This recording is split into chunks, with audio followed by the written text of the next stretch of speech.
आजाद जी, वो आए और चंद्रशेखर भाई के गले लगने लगे, हंसते हंसते वो भी गले लगे। अब वो कहने लगे ये तो हमारा वीर हनुमान है। क्या हो सकता है कि भाई क्या बीजेपी में सभी लोग मनुवादी विचारधारा के हों? हो सकता है उसमें भी कुछ अम्बेडकराइज हों। उनके अंदर भी ये मानसिकता है कि हाँ, चंद्रशेखर भाई जो है वो एक वीर हनुमान की तरह है, इसलिए उनके मन से खुशी से ये चीज़ निकला कि वे वीर हनुमान है। की भी चाल हो सकती है आपके अनुसार? हो सकते हैं कुछ, भाई वो दूसरी पार्टी वाले रावण भी कहते हैं उनको, अब उसको हनुमान कहते हैं, दूसरे रूप में दिखाने लगे हैं। अब हम बरगलाने वाले लोग नहीं है कि कोई भी आएगा और जैसे अब तक हमारा शोषण हुआ सिर्फ हमारे वोट ले लेके ये लोग खुद राजा बनते रहे, वो दौर नहीं रहेगा। संसद में सबके लिए आवाज़ उठा रहा भाई, इसलिए सामने वाली पार्टी कुछ ना कुछ मुद्दा ढूंढती रहती है भाई को बदनाम करने के लिए। तो लोग तो पता नहीं क्या क्या कहते हैं, लोग तो शुरू से ये कहते आए हैं कि ये मायावती जी की राजनीति खत्म करने आया है, अरे बीजेपी के साथ मिल जाएगा। बसपा ने बीजेपी के साथ समर्थन लेके सरकार भी बनाई और बहन जी ने मोदी जी के साथ प्रचार भी किया उनकी रैली में जाके, तो ये तो आम चीज़ें हैं, ये तो सब चलता रहता है राजनीति में। नमस्ते, मैं शुभम और आपने देखना शुरू कर दिया है नेटिक न्यूज़। अभी कुछ दिन पहले की बात है जहां नागौर के सांसद हनुमंत बेनीवाल के बेटे की बर्थडे पार्टी चल रही थी। वहां नगीना के सांसद चंद्रशेखर आज़ाद भी पहुंचे थे। वहां से एक सोशल मीडिया पे वीडियो वायरल हुआ। वीडियो आपने देखा होगा। वीडियो वायरल होने के बाद चंद्रशेखर आज़ाद की राजनीति पर तमाम सवाल खड़े हुए। उस वीडियो के बारे में फिर मैं आपको बता देता हूँ। उस वीडियो में क्या था, जब चंद्रशेखर आज़ाद सीट पर बैठे हुए थे तो वहाँ केंद्रीय मंत्री बीजेपी के जो नेता हैं गिरिराज सिंह उनसे मुलाकात करने गए। उनसे कहा कि ये तो हमारे वीर हनुमान है, किसी और से मुलाकात होना हो इनसे मुलाकात करनी जरूरी है। अब आप मेरे पीछे देख सकते हैं तमाम चंद्रशेखर आज़ाद के समर्थक खड़े, इनसे बातचीत करते हैं। उस विवाद में असली घटना क्या है, कुछ लोग ऐसे भी हैं जो वहाँ उस पार्टी में भी मौजूद थे। क्या नाम है आपका? मेरा नाम राजकुमार है। राजकुमार जी, मुझे आप एक बार बताइए, सोशल मीडिया पे एक वीडियो वायरल हुआ, आपने देखा होगा। चंद्रशेखर भाई से केंद्रीय मंत्री मिले गिरिराज सिंह साहब, कहा कि ये तो हमारे वीर हनुमान है। चंद्रशेखर आज़ाद की राजनीति पर तमाम सवाल खड़े। कुछ लोगों ने ये तक भी कह दिया, देखिए हम चंद्रशेखर आज़ाद को बी टीम कहा करते थे भाजपा को, देखो वो क्लियर हो गया है। नहीं, बी टीम कहना ऐसे तो ये तो देखो एलिगेशन है, साफ साफ एलिगेशन है। और रही बात गिरिराज सिंह जी से गले मिलने की, तो गले मिलना कोई मतलब कोई ये दुर्व्यवहार वाली घटना तो है नहीं, ऐसी कोई विवादित घटना तो है नहीं। भाई दो व्यक्ति हैं जो संसद में रोज मिलते हैं, और एक विचारधारा की लड़ाई एक अलग लड़ाई है और एक व्यक्तिगत व्यवहार एक अलग चीज़ है। भाई व्यक्तिगत व्यवहार जहाँ मैं रहता हूँ, अब मैं अनुसूचित जाति से हूँ, दलित समाज से हूँ, लेकिन मेरे साथ में बहुत सारे मेरे साथ ब्राह्मण दोस्त भी हैं और ठाकुर समाज से भी है, बनिया हर समाज से हैं। हम लोग स्कूल में साथ पढ़े और आज भी हम एक दूसरे के फ्रेंड हैं और बहुत अच्छे फ्रेंड हैं। इससे गले मिल रहा है तो इसमें गलत क्या है? वो लोग दोनों एक संसद में बैठते हैं, दोनों लोग आपस में मिलते हैं, उनका व्यक्तिगत मेल अलग है और उनकी एक विचारों की जो विचारधारा है वो अलग है। और ऐसा नहीं है कि हो सकता है कि भाई क्या बीजेपी में सभी लोग मनुवादी विचारधारा के हों? हो सकता है उसमें भी कुछ अम्बेडकराइज हों, है ना? तो ये तो आम चीज़ है। ये तो एक विपक्ष को एक मुद्दा मिला है कि बेमतलब में कैसे भी करके उसको उछाला जाए और चंद्रशेखर भाई को बदनाम किया जाए। ये सिंपल सी बात ये मान के चलिए, चंद्रशेखर आज़ाद के खिलाफ एक भी क्लू नहीं मिलता कि चंद्रशेखर आज़ाद कहीं फंस जाएं। नहीं, अब देखिए, अब जो लोग इस वीडियो पे एलिगेशन लगा रहे हैं कि गिरिराज जी ने हनुमान कह दिया, ठीक है। अब आप ये बताइए, जब चंद्रशेखर भाई जब गरीबों की आवाज़ उठाते हैं, जब मजलूमों की आवाज़ उठाते हैं, जब बहन बेटों की आवाज़ उठाते हैं, तो ये लोग क्यों नहीं बताते कि भाई ये बंदा हीरो है ना? उनको तो सिर्फ विरोध ढूंढना है, उनको तो सिर्फ विरोध में बात करनी है कि भैया हमें तो कहीं से भी इस पे एलिगेशन लगा के विरोध। चंद्रशेखर आज़ाद जी के आने के बाद में कुछ लोगों की राजनीतिक रोटियां सिकनी बंद हो गई। जो दलित समाज पर राजनीतिक रोटियां सेकते थे उनकी राजनीतिक रोटियां सिकनी बंद हो गई, क्योंकि समाज जो था वो चंद्रशेखर आज़ाद जी के साथ हो चला।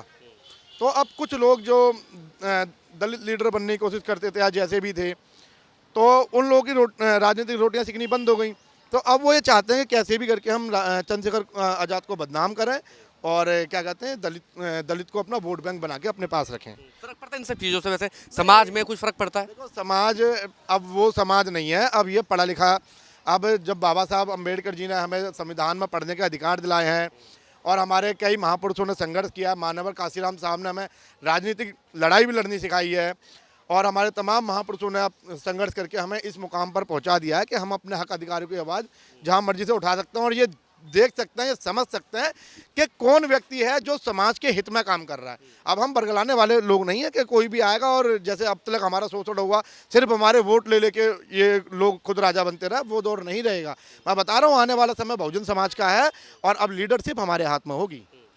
बाकी मुझे अब एक बात बताइए, आपने पहले के समय देखा होगा बहन कुमारी मायावती की तमाम वीडियो वायरल हुई थी। उस समय अटल बिहारी वाजपेयी के साथ थे, आपके कि वो बीजेपी के बड़े लीडर के साथ फोटो वायरल हुई थी, तब भी सवाल ऐसे खड़े किए गए थे। नहीं देखिए, आदरणीय बहन जी का वो 2002 में उन्होंने मोदी के साथ मंच शेयर किया था और बहन जी उनके साथ खुली जीप में मोदी जी के साथ गई थी, ठीक है। वो उस टाइम एक राजनीतिक दौर था और देखिए बसपा ने 3 बार सरकार भी मिलकर बनाई बीजेपी के साथ में, भाजपा के समर्थन से सरकार भी बनाई। तो वो एक राजनीतिक जो मास्टर चाबी जैसे कहते हैं, जो मान्यवर साहब काशीराम ने जो अपना एजेंडा दिया था कि सत्ता लेनी है, तो सत्ता के लिए वो किया गया था।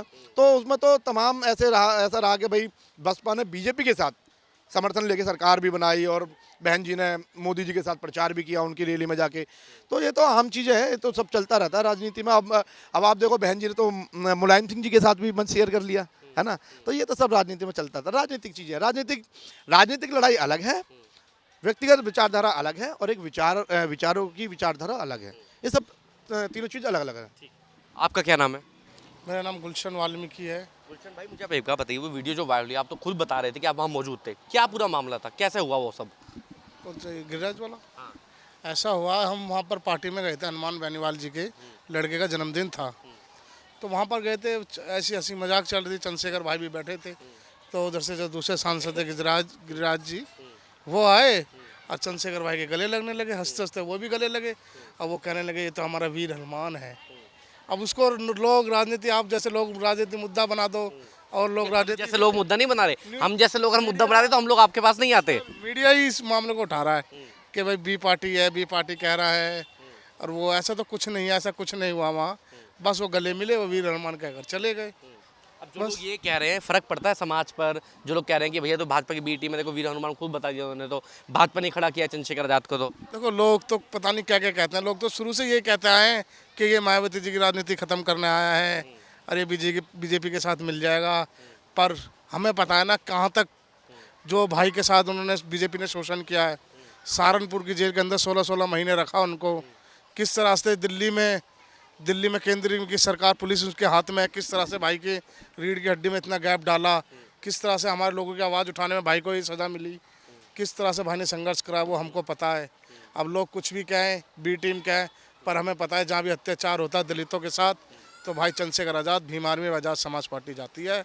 चाहे वो कहीं मामला ले लो, पूरे देश में समय पहले लोग पुलिस को फ़ोन करने से पहले भीम आर्मी के लोगों को कॉल करते हैं। ये चंद्रशेखर आजाद, जो चंद्रशेखर आजाद के विरोधी हैं, उनको कुछ मिर्च मसाला नहीं मिल रहा है, इसलिए वो उस वीडियो को वायरल कर रहे हैं लगातार। ये तो है ही, कुछ मिल नहीं रहा ना। कभी ईडी भेज देते हैं, कभी कुछ करते हैं। उनको पता है ईमानदार व्यक्ति है, ये अपनी आवाज़ एकदम बुलंद उठा रहे हैं, उसको दबाने के लिए सांसद में धाड़ रहे हैं। भाई 400 पे भारी है एक सांसद है, तो वो उसको दबाने के लिए कुछ ना कुछ तो मुद्दे ढूंढ रहे हैं। अब मुद्दा मुन नहीं रहा है। अब गिरिराज जी की कुछ चाल होगी जो उनको कहा होगा ऐसे। अच्छा, गिरिराज जी की भी चाल हो सकती है आपके अनुसार? हो सकती है कुछ। भाई वो दूसरी पार्टी वाले रावण भी कहते हैं उनको, अब उसको हनुमान कहते हैं, दूसरे रूप में दिखाने लगे हैं। देखो, खुद भी रावण की कहा करते थे अपने आप को पहले। नहीं है रावण, जो लोग मीडिया ने नाम दिया है, भाई कहते हैं भाई मीडिया ने नाम दिया है तो हमने रख लिया। नहीं, अब तो खुद भी मना करते कि अब मुझे रावण मत कहिए आप। नहीं, ऐसा तो नहीं कहा भाई ने अब तक, पर भाई यही कहते हैं। भाई मैंने खुद नहीं रखा, मेरे जो पिताजी है, मेरा नाम चंद्रशेखर आज़ाद रखा था उन्होंने। अब मीडिया ने मेरे को रावण कहने लगे तो मुझे रावण के नाम से जानने लगे, तो ठीक। हनुमान ठीक रहेगा, रावण ठीक रहेगा? नहीं, हमारे लिए तो रावण ही ठीक है, वीर हनुमान तो। क्या नाम है आपका? मेरा नाम संजय वैद है। संजय भाई, मुझे आप एक बात बताइए, वीडियो देखा होगा, सोशल मीडिया पे वायरल हुआ, या चंद्रशेखर आज़ाद का जो राजनीतिक कार्रवाई जिस तरीके से बढ़ रहा है, जो चंद्रशेखर आज़ाद के विरोधी, उनको कुछ मिर्च मसाला नहीं मिले, कहीं से तो कुछ मिले कम से कम, वो ढूंढ रहे हैं वो लोग। बिल्कुल जी, बिल्कुल। सबको ये है, देखो भाई के आज के टाइम में इतने फॉलोवर्स हैं, हर छोटा बड़ा आदमी भाई को पसंद करता है, तो इस सामने वाली पार्टी को तो क्या चाहिए, ऐसे चाहिए कि भाई को किसी तरीके से बदनाम किया जाए। तो फर्क पड़ता है इस चीज़ से? नहीं, कोई फर्क नहीं पड़ता, भाई को कोई फर्क नहीं पड़ता इन सब चीज़ों से, क्योंकि भाई के सपोर्टर बहुत है आज के समय में, ठीक है ना। फर्क पड़े ना पड़े, समर्थकों पर क्या मैसेज जाता है, मुझे एक बात तो बताइए। कोई फर्क नहीं पड़ता, क्योंकि भाई सच्चाई के साथ लड़ रहा है, भाई को कोई फर्क नहीं पड़ता। हर बहन बेटी के मुद्दे में, हर गरीब आदमी के मुद्दे, सबके मुद्दे में भाई खड़ा होता है सबसे पहले। संसद में सबके लिए आवाज़ उठा रहा भाई, इसलिए सामने वाली पार्टी कुछ ना कुछ मुद्दा ढूंढती रहती है भाई को बदनाम करने के लिए। हनुमान कहे, रावण कहे, मुझे बता दीजिए। तो रावण ही अच्छा लगता है, जो अपनी बहन बेटियों की रक्षा कर रहा है तो वो रावण ही है, जिसने अपनी बहन की रक्षा करी वो रावण है। लोगों ने नाम दिया, मीडिया वालों ने नाम दिया, सामने समर्थकों ने, जो सामने की पार्टी, उन्होंने रावण नाम दिया, वो एक्सेप्ट है हमें अपनी बहन बेटियों की रक्षा करने के लिए। अगर हम रावण हैं तो है, तो फर्क नहीं पड़ता, चाहे कुछ भी हो राजनीति में। बिल्कुल। आपका क्या नाम है? मेरा नाम रवि है। रवि भाई मुझे आप एक बात बताइए, आप तो खुद युवा हैं, आपने देखा होगा सोशल मीडिया वीडियो वायरल हुआ, वीडियो देखा नहीं देखा अभी तक? मैंने वीडियो देखा हुआ है और जैसा कि वीडियो में उन्होंने बोला है कि जो है भाई वीर हनुमान है, तो वो जो है ना एक व्यक्तिगत जो है ना अंदर से खुशी आती है। जब वो खुशी होती है ना मिलने की, तो आदमी खुशी में कुछ भी वर्ड बोल सकता है। तो जैसा कि हिंदू राष्ट्र के लोगों को पता है, हिंदू धर्म के माध्यम से जो हनुमान जी हैं उनको वीर मतलब ताकतवर, हर चीज़ में सक्षम माना जाता है। उसी चीज़ को देखते हुए उनके अंदर भी ये मानसिकता है कि हाँ, चंद्रशेखर भाई जो है वो एक वीर हनुमान की तरह है। इसलिए उनके मन से खुशी से ये चीज़ निकला कि वे वीर हनुमान है। वो तो ये भी कह रहे हैं कि भैया किसी और से मिलो ना मिलो, इनसे तो मिलना बहुत जरूरी है, नहीं तो गड़बड़ हो जाएगा मामला। क्योंकि पता है कि उन्हें पता है कि चंद्रशेखर भाई जो है वो इस समय राजनीति में नए युवा हैं और भारत के अंदर एक आइकॉन है। दलित हो, पिछड़े, कोई भी वर्ग का समाज हो, उनके लिए खुल करके वो जो है आवाज़ उठाते हैं और आगे भी आवाज़ उठाएंगे। और विपक्ष जो पार्टी है उनको ये लगता है कि अब ये जो व्यक्ति है ये बहुत ज़्यादा जो है वायरल हो चुका है, तो कुछ भी एलिगेशन लगा करके जो है इसको कुछ छोटी छोटी बातों का कुछ भी बना करके इनको बदनाम किया जाए। फर्क पड़ता है वैसे कुछ समर्थकों पर? समाज के ऊपर बिल्कुल भी फर्क नहीं पड़ता, क्योंकि समाज अब जो है जाग चुका है। सोशल मीडिया सबसे ज़्यादा देखता है, सोशल मीडिया पर सबसे अच्छी आती है। बाकी और अन्य पार्टी कुछ भी कर लें, चंद्रशेखर भाई जो है वो है और समाज उनके बारे में बहुत अच्छे से जानता है। और अम्बेडकर एक विचारधारा है, इस विचारधारा जो व्यक्ति मिल गया वो व्यक्ति किसी के झांसे में, किसी वीडियो के वायरल में नहीं आ सकता। आप देख रहे हैं नेट्रिक न्यूज, साहस सच कहने का।